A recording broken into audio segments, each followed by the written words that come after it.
Hello everyone, welcome to Legal Update, and today's topic for discussion is words without malice can still harm public order. Why in news? Recently, the Allahabad High Court in Afaq Ahmed versus State of UP and others dismissed a petition seeking to quash an FIR for sending WhatsApp messages that allegedly disturbed communal harmony, holding that even subtle or unsaid words in a message can promote enmity between religious communities. Background of the case: the petitioner's brother was arrested in a religious conversion case, leading the petitioner to send WhatsApp messages expressing resentment about the arrest. One of the messages was received by an informant who saved a screenshot and shared it with the police. The FIR was registered under sections 299 and 353, clause 3 of the BNS, accusing the petitioner of sending inflammatory messages. The petitioner filed a writ petition to quash the FIR, claiming the messages did not incite religious hatred. What were the court observations? Justices J.J. Munir and Pramod Kumar Srivastava observed that even subtle messages without explicit religious references can foster enmity. A message can create the impression of targeting based on religious identity even without direct references. Legal responsibility includes indirect communications that promote division. Section 353, Clause 2 of the BNS may apply to actions that foster enmity between communities.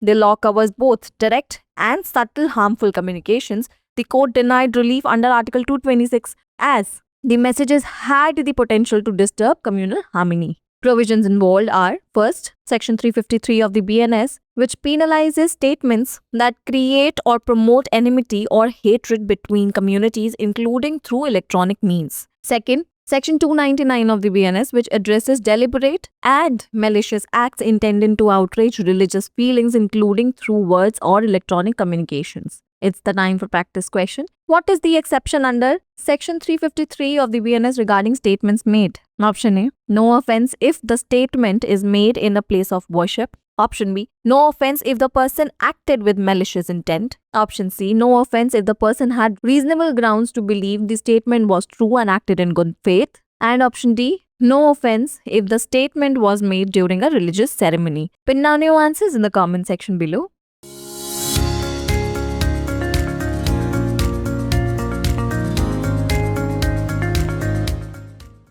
Legal update में आपका स्वागत है। आज का विषय है द्वेष रहित शब्द भी सार्वजनिक व्यवस्था को नुकसान पहुंचा सकते हैं। आइए सबसे पहले जानते हैं इस चर्चा में क्यों है। हाल ही में इलाहाबाद उच्च न्यायालय ने अफाक अहमद बनाम उत्तर प्रदेश राज्य एवं अन्य मामले में सांप्रदायिक सौहार्द बिगाड़ने वाले कथित व्हाट्सएप संदेश भेजने के लिए दर्ज FIR को रद्द करने की मांग वाली याचिका को खारिज कर दिया, जिसमें कहा गया था कि संदेश में सूक्ष्म या अनकही शब्द भी धार्मिक समुदायों के बीच दुश्मनी को बढ़ावा दे सकते हैं।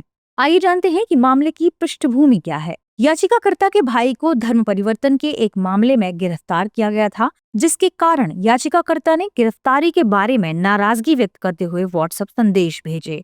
इनमें से एक संदेश एक मुखबिर को मिला, जिसने उसका स्क्रीनशॉट लेकर पुलिस के साथ साझा कर दिया। याचिकाकर्ता पर भड़काऊ संदेश भेजने का आरोप लगाते हुए धारा 299 और 353(3) BNS के तहत FIR दर्ज की गई। याचिकाकर्ता ने FIR को रद्द करने के लिए एक रिट याचिका दायर की, जिसमें दावा किया गया कि संदेशों से धार्मिक घृणा नहीं भड़की। जान लेते हैं न्यायालय की टिप्पणियों को कि उन्होंने क्या कहा। न्यायमूर्ति J.J. मुनीर और प्रमोद कुमार श्रीवास्तव ने कहा कि स्पष्ट धार्मिक संदर्भों के बिना भी सूक्ष्म संदेश दुश्मनी को बढ़ा सकते हैं। एक संदेश भले ही उसमें सीधे धार्मिक पहचान का उल्लेख ना हो, फिर भी यह प्रभाव बना सकता है कि वह किसी विशेष धार्मिक पहचान को लक्ष्य कर रहा है। कानूनी जिम्मेदारी में ऐसे अप्रत्यक्ष संदेश भी शामिल होते हैं जो समाज में बंटवारे या घृणा को बढ़ावा देते हैं।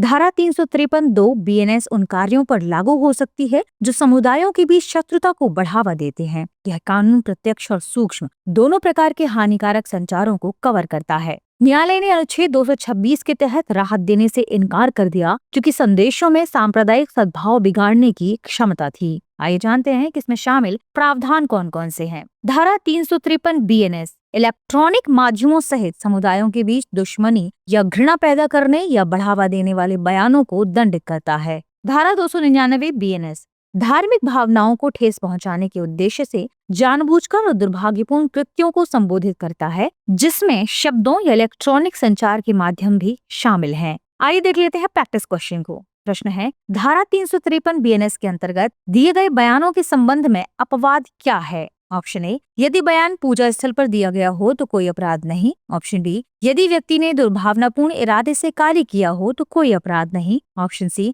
यदि व्यक्ति के पास यह मानने के लिए उचित आधार थे कि बयान सत्य है और उसने सद्भावना से कार्य किया है तो कोई अपराध नहीं। ऑप्शन डी, यदि बयान किसी धार्मिक समारोह के दौरान दिया गया हो तो कोई अपराध नहीं। इस प्रश्न का सही जवाब कमेंट सेक्शन में देना ना भूले। मिलते हैं अगले सेशन में। शुक्रिया।